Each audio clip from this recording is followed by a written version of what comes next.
Violence reduction is an art and a science. It involves your heart and your mind. The evidence needs to be grounded in the local realities. But you also can't do this work just based on hunches and good intentions. Welcome to New Thinking from the Center for Court Innovation. I'm Matt Watkins. We all pay a lot of attention to mass shootings, these terrible attacks in places like malls and workplaces and schools. But my guest today says we're not giving enough attention to the much greater daily toll of violence in city streets. 52 people shot in one weekend in Chicago last month. 32 people 2 weeks later over a weekend in Philadelphia. In all, more than 17,000 people were murdered in the United States in 2017. Those numbers and the tragedy behind them are overwhelming, but Thomas Abt says there are proven ways to reduce the violence, and he lays out those solutions in his new book, Bleeding Out: The Devastating Consequences of Urban Violence and a Bold New Plan for Peace in the Streets. Abt is a senior research fellow at the Harvard Kennedy School of Government. Thomas, thanks so much for joining us today. It's a pleasure to be here. So you have a long career in the world of criminal justice, and I've seen where you've described yourself as a professional crime nerd. But I'm wondering if you could explain over the course of this career how this particular focus on urban violence took shape for you.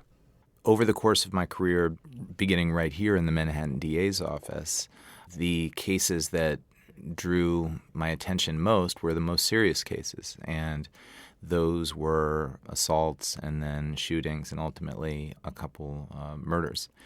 From there, I had a series of positions in government where I would see every type of issue, both as chief of staff at the Office of Justice Programs in the Justice Department under Obama and as head of public safety serving Governor Cuomo.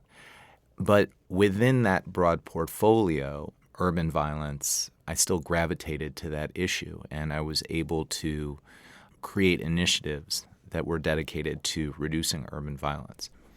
And could you maybe define what you mean by urban violence and then talk a little bit about where the trends are going? Because you sort of hear conflicting statistics. On one level, we hear that, crime is down quite markedly nationally, but then you also hear, as I was referencing in the intro, frequent stories of just, terrible eruptions of violence in cities across the country. Certainly. So, when I'm talking about urban violence, first I'm using a somewhat simple definition of violence, meaning physical violence, and in particular, lethal or potentially lethal violence. By urban, I mean that lethal or potentially lethal violence that occurs in cities. The overwhelming majority of the nation's homicides occur in cities of 25,000 people or more. So that's sort of what I mean by urban violence. And really what it is it's sort of the intersection of what we call community violence, interpersonal violence, youth violence, gang violence, gun violence, street violence. It's the nub between all of those different phenomena. And to your point about sort of where we are with urban violence, I think it really depends on your frame of reference. And in my experience, people either sensationalize urban violence, for instance, our current president, or they minimize violence. So if you go back 25 years to 1994, we have a homicide rate that's roughly half of what it was at that point. That was quite near the violence peak in this country that we reached in 1991. However, if you go back another 25 years to 50 years ago, we are essentially standing in the exact same place. And so we've made no progress whatsoever. And then if you look at us in comparison to other high-income nations, we have a homicide rate that is 5 times higher than our wealthy colleagues, and that's driven by a gun violence rate that is 25 times higher. And what's the role of race in the story that you're telling about urban violence. I mean, race, I think, can often make this subject tricky to talk about. And the violence that you're talking about is mostly not taking place in more affluent neighborhoods. And as we know it's a sort of tragedy of this country that your race dictates a lot about the kind of neighborhood that you end up living in. Race is everywhere in criminal justice, and in particular on this issue. For young men, homicide is the third leading cause of death. For young Latino men, it's the second leading cause of death. And for young African American men, it's the leading cause of death, and it causes more death than the other 9 leading causes combined. And so this is a problem that is disproportionately impacting poor young men of color. I grapple with the issue of race in the book, and I point out that how we got here has a lot to do with race, in particular with racial segregation throughout the last century with redlining, restrictive covenants, and other things. And that once poor people of color were restricted and concentrated in certain geographic areas, there was a systematic disinvestment from those areas that occurred over multiple generations. And it's those levels of concentrated poverty spanning generations that ultimately produces high rates of criminality. So that's all about race. But I think it's also important to understand that we can't wait for a national reckoning on race to start saving, young men's lives right now. And one of the points that I make later in the book about the politics of urban violence is that we have on the right the President of the United States demonizing and fear-mongering with poor people of color, religious minorities, and others. But on the left, we have some advocates who are so concerned with race that they really refuse to engage with the criminal justice system. And one of my points is that ultimately the solution to urban violence involves reconciliation between the criminal justice system and the communities that it's supposed to serve. And I worry that the rhetoric on the right and sometimes the extreme rhetoric on the left is going to either prevent or delay that reconciliation entirely. Now, I just want to be careful about one thing. I don't want to suggest any false equivalence. Progressives are doing much better on this and are much closer to the answers than conservatives right now because, conservatives led by Trump are not providing any constructive voice in this whatsoever. But that said, the progressive approach is not perfect either. Sure, I don't think anybody's claiming it's perfect. But I guess to pick up on this right-left point, when you write that you worry that the left is overly suspicious of police and the law enforcement apparatus, I mean, the reaction I think some people would have is, why is the onus on the left to be less suspicious? Why isn't the onus on police, for example, to do fewer things that are contributing to this suspicion and the skepticism? I mean, there's no shortage of things just in the recent headlines that give very good grounds for a criticism of the system. We've just had 72 police officers in Philadelphia taken off the streets because of one survey of bigoted social media posts. Absolutely. And I am a firm supporter of progressive criminal justice reform. But I worry about the most extreme conversations about this, particularly sort of what's known as, criminal justice abolitionists, who basically believe that the system is so infected with racial discrimination that you can't engage with it at all. I fully believe in holding the criminal justice system and its organizations and its individuals fully accountable. And I've done a lot in my career to push that forward. But you can save lives in poor communities of color right now as well. I think what's happening is that sometimes there is a false choice presented between safety and legitimacy. And I think what we need to be able to do is pursue both at the same time.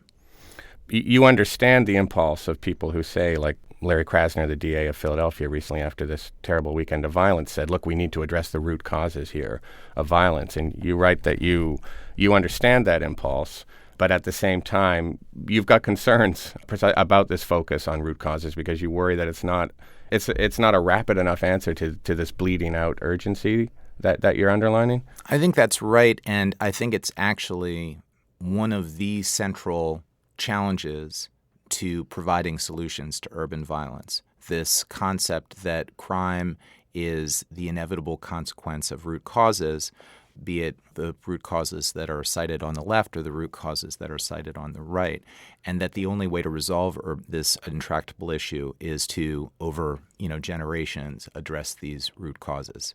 Right, so the criminal justice system becomes such a concentration point for so many of the inequalities in our society and the long history of racism we've already talked about, and so trying to address all of that leads to inaction in some ways.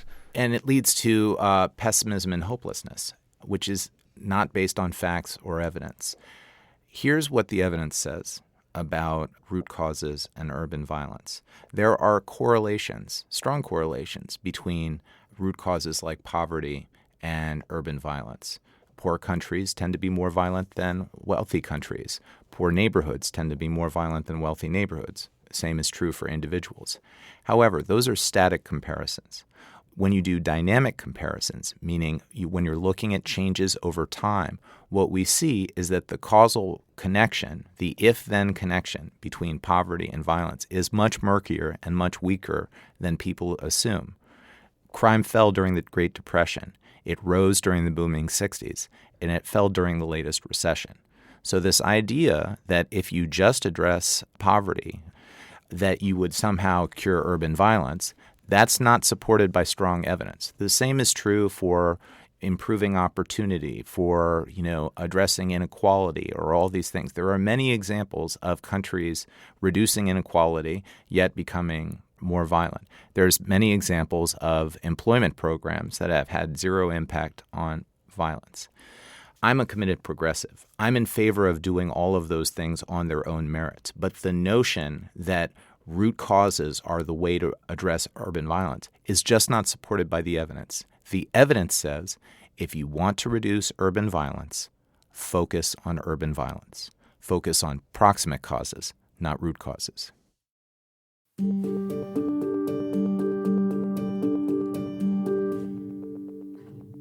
Well, so let's start talking about some of those proximate causes and what and who and where we should be focusing on, because this concept of focus is really integral to the book. Absolutely. It's critical. So one of the things that I think your audience needs to know about urban violence is that it is sticky. It's concentrated among certain people, certain places, and around certain behaviors. And in fact, it's not just concentrated, it's hyper-concentrated. The overwhelming majority of violence in any given American city is typically perpetrated by a few hundred individuals, a fraction of 1% of the entire city's population. Similarly, if you look at the entire city's geography, there are going to be dozens of hotspots, micro-locations, not a whole neighborhood, but a certain corner, a certain block, a certain housing development that are going to account for the majority of the city's crime and the large majority of the city's violent crime. And so this idea that crime is everywhere, that violence is everywhere, and we have to sort of push out on all fronts is simply not the case. This is a extremely serious problem. As I talk about in the book, the social costs are enormous. And they radiate out from the victim into the family, the community. And into the larger society. Taxpayers are paying a huge toll for urban violence. It's invisible, but they don't see it. They're paying in raised insurance premiums, increased taxes, decreased property values, and so on. But the point is, we think of this because the problem is so serious, it must be big. Actually, this problem is quite small in terms of its concentration, and we just need to focus. We need to have higher quality programs rather than higher quantity programs. So what would some of those programs or measures look like, or are already looking like? Because, they are. Some of them are already in place. So I think one of the most important observations that I make in the book regarding how to help people change their lives and to, remove themselves from the cycle of violence is that you really need to help people engage in thinking and behavior change. That's done, according to the research, most effectively through something called cognitive behavioral therapy. And this isn't, your mom or your dad's Freudian therapy. This is very constructive, very practical, working through specific problems you have, identifying your problematic thinking and behavior around that, and then practicing alternative solutions to get you better results. What I see in the literature about these reentry and rehabilitation programs is that one of the central themes of whether they're successful or not, whether they're employment, whether they're education, whether they're arts-oriented, is do they have some form of CBT? Are they addressing thinking and behavior change? Because if they're not, then you get someone into a new apartment and they have a fight with their roommate and they get kicked out. You get someone into a job and they can't take the criticism from their boss and they walk off. And then they don't attend their drug treatment, and so on and so forth. And this is a very important point, which is that for these highest risk individuals who have been through a tremendous amount in their lives, or significant tremendous amount of trauma and victimization very often as well, right? Exactly. It's not realistic to think that you can just throw resources at them and they're going to have the skills and capabilities to just absolutely make the best of them without further assistance. And so one of the things that I point out is that we need to have a more thought-out process about engaging with these highest risk individuals. We need to think first and foremost about their immediate safety, because many of these people, their lives are in jeopardy at the time. So we first need to keep them alive. Then we need to stabilize them by helping them think through open warrants, get them a driver's license, very simple, concrete things to simply stabilize them. Once we've helped them get stable, they have a steady place to stay, they have enough food, et cetera, then we need to talk about treatment with CBT. And it's only at the end of the process that we think about these broader opportunities about, getting a GED, getting higher education, getting a steady job, and these things.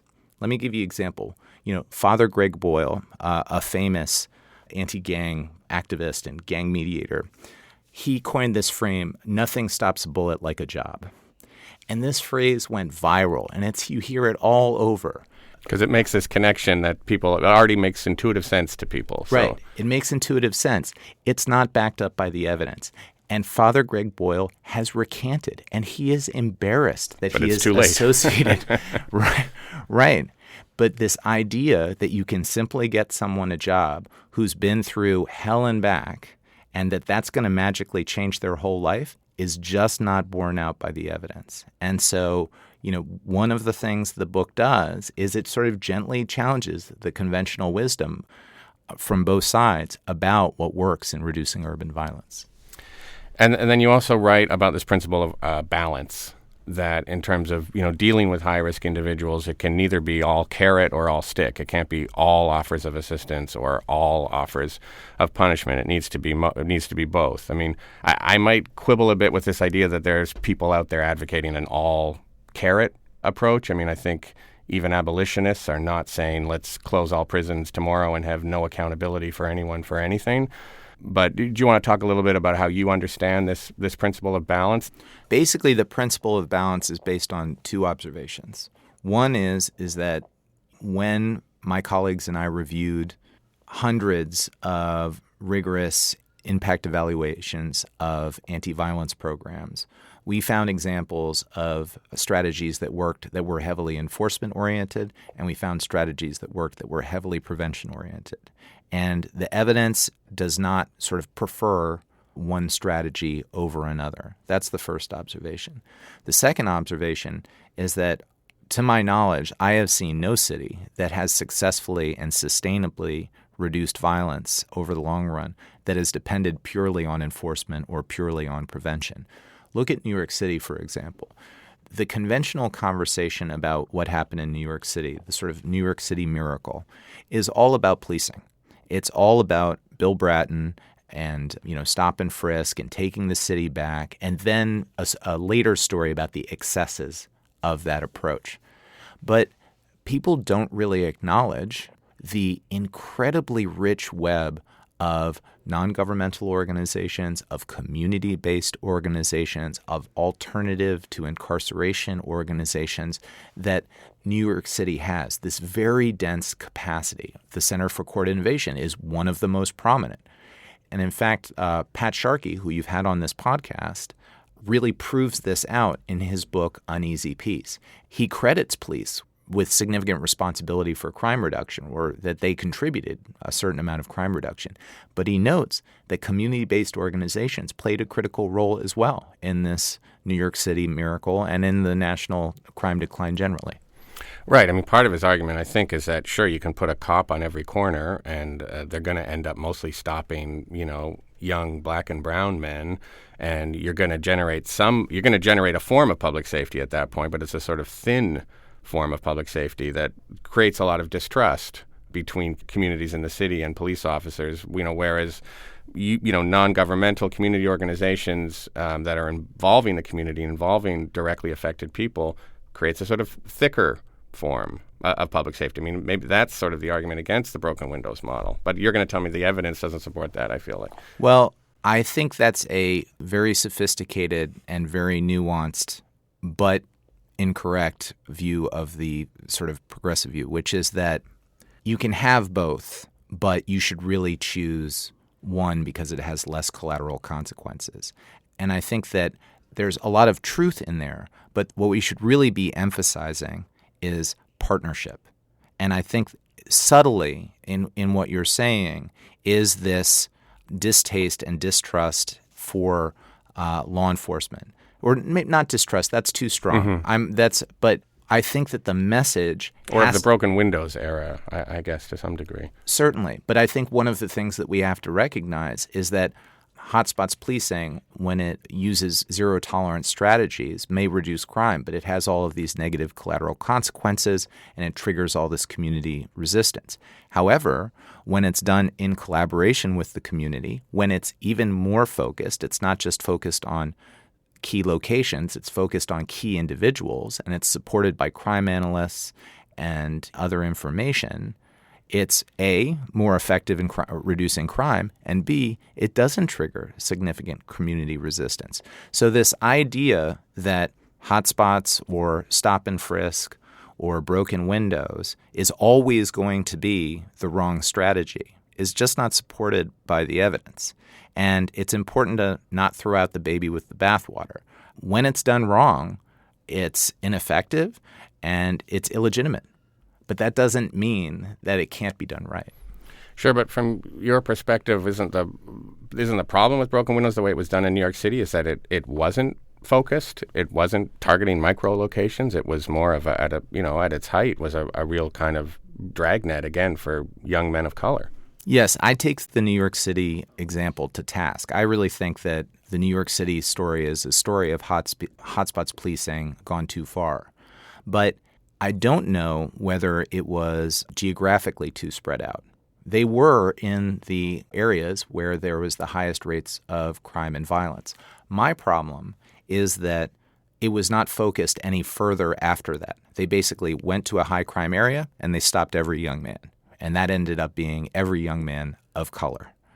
And that was geographically targeted, but not targeted enough in terms of, when this is one of the things that I think is very important, that we don't stigmatize entire communities. Even in the most allegedly dangerous communities, most people are not dangerous. So you can't go into one of these so-called dangerous communities and think that you can simply do this, as you said, dragnet approach. It's not right, it's not fair, and it doesn't work that well.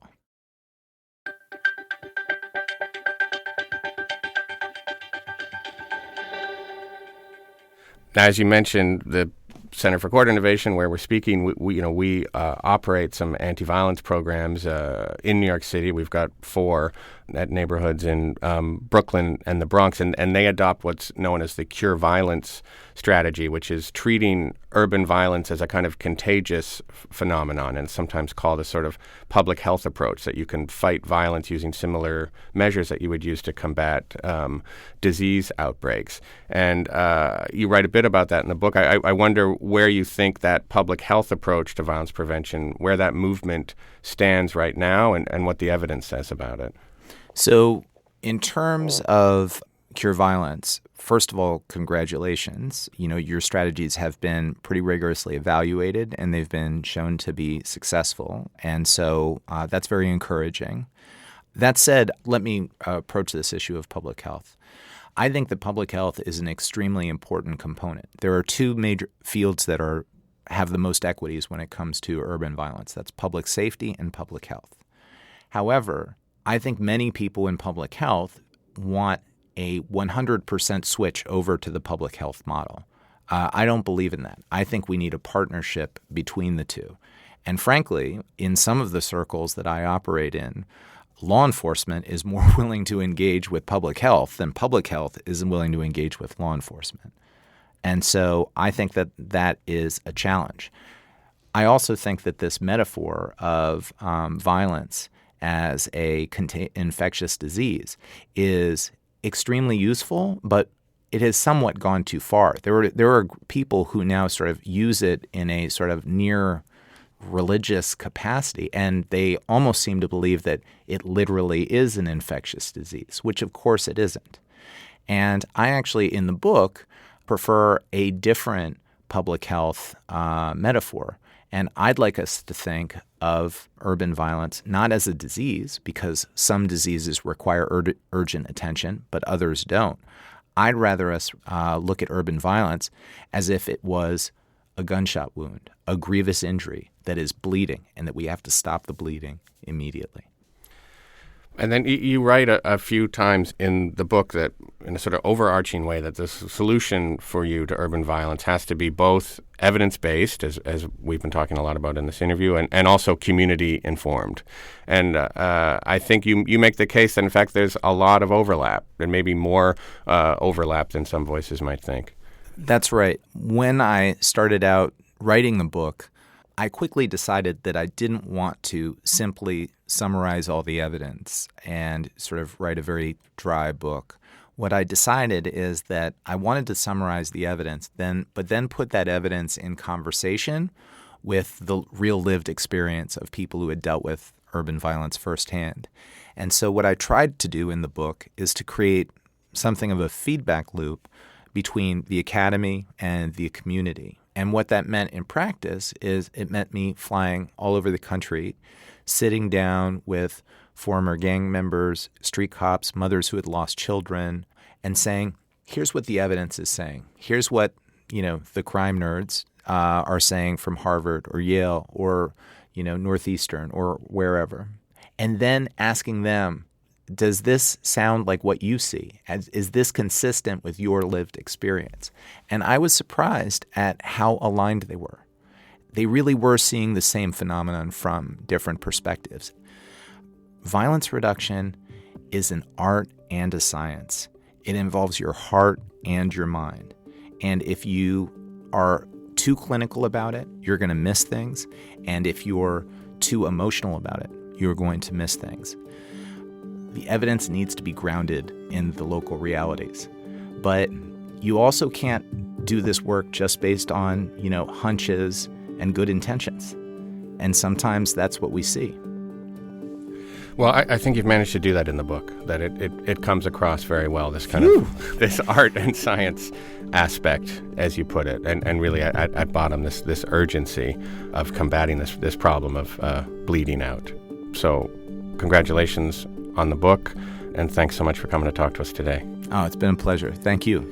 I've been speaking with Thomas Abt. He is a senior research fellow at the Harvard Kennedy School of Government and the author of Bleeding Out: The Devastating Consequences of Urban Violence and a Bold New Plan for Peace in the Streets. For more information about this episode, visit our website, courtinnovation.org/newthinking. And if you enjoyed this episode, scroll back in the feed to find our conversation that Thomas referenced with Patrick Sharkey on the social costs of the kind of violence Thomas and I have been speaking about today. Special thanks for this episode to Greg Berman. The show is produced and edited by me. You can find me on Twitter @DidacticMatt. Technical support from the impassive Bill Harkins, with engineering by Max Aaron. Our music is by Michael Aaron at quivernyc.com. Samiha Mia is our Director of Design. Emma Dayton is our VP of Outreach. And our show's founder is Rob Wolf. This has been New Thinking from the Center for Court Innovation. I'm Matt Watkins. Thanks for listening.